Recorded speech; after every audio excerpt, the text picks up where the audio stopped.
Välkommen till Bandjournalen denna 1 februari anno 2026.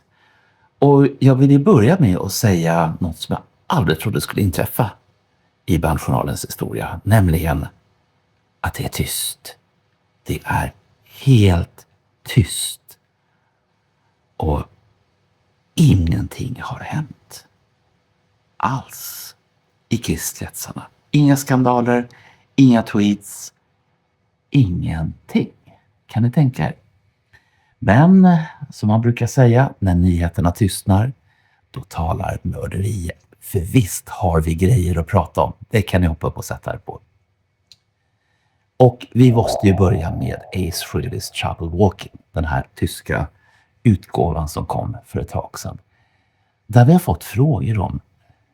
Det finns nämligen en vattenutgåva. Det finns en blå vattenutgåva och en grön vattenutgåva. Men hur ska man då hantera de här för att slippa katastrofen? Och här har vi då helt enkelt en mastermanual. Instruktionerna säger tydligt filling hole faces upwards. Det vill säga att det finns ett litet påfyllningshål under etiketten. Och när du ställer undan skivan så måste det här hålet peka rakt uppåt. Och min absoluta favoritpunkt. Om färgen sjunker till botten så säger manualen gently shake the record. Du ska alltså stå och skaka din dyra Ace Frehley vinylskiva. Och för Guds skull, drick inte innehållet. Sen ska vi röra oss uppåt i landet till Umeå, till Guitars The Museum.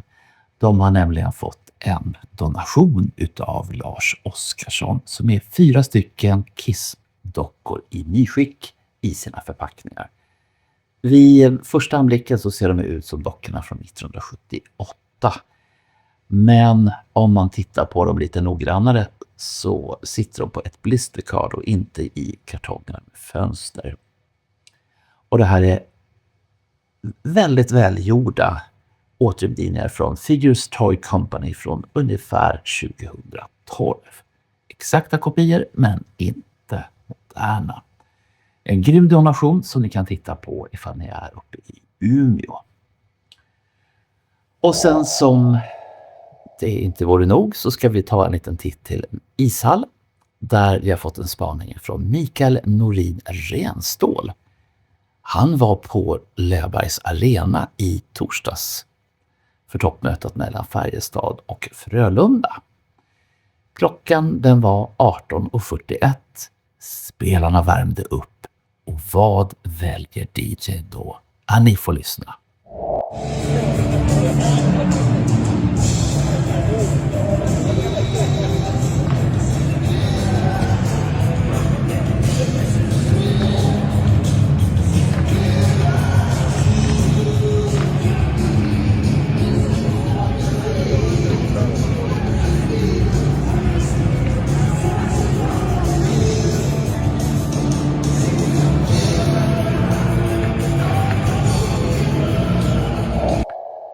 Men var inte Killer ifrån Creatures of the Night. Tungt och elakt Gene Simmons gung mellan motståndarna i sina tröjor. Och det verkar ha fungerat för Färjestad vann med 3-2. Och vi går vidare till ett ögonblick ifrån TV4 den 23 januari. Och då stannade kaffet i vrångstrupen på oss allihopa. Eller i alla fall en del.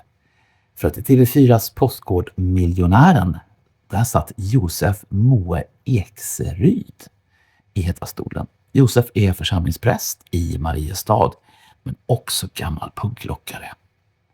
På nivån för 75 000 kronor så dök den här frågan upp. Och som sagt, kvällens första gäller 75 000, jag undrar. I vilket band var den i fjol bortgångne Ace Frehley originalmedlem? Kiss, Thin Lizzy, AC/DC eller Nazareth? Ja, det är inte punkrock. Nej. Det är ju inte det här. Men det är musik. Ja, precis. Nej, men jag skulle säga Kiss. Ingen tvekan? Nej.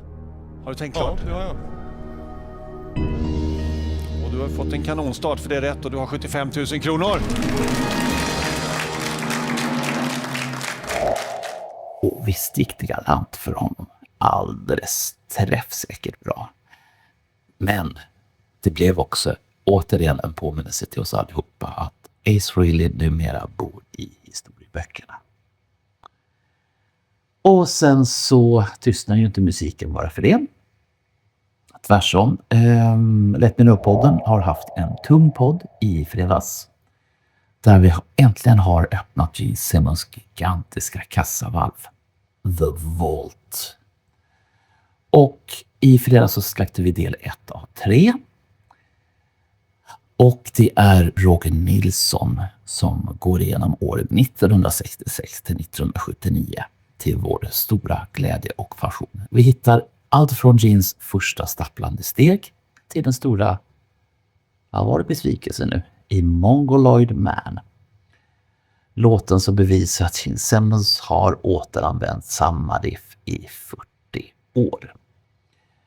Och en av frågorna som ni kan fundera på när ni tittar på avsnittet är ju, är boxen värd $50,000? För det var ju inte boxen man fick ju en upplevelse värd 50 000 kronor. Dollar. Eller är det bara 17 kilo tuggummi? Ja, ni får lyssna där poddar och vloggar finns. Både YouTube, Spotify och andra ställen. Så jag säger tack för idag. Slut för idag. Vi syns igen väldigt snart på Bandjournalen.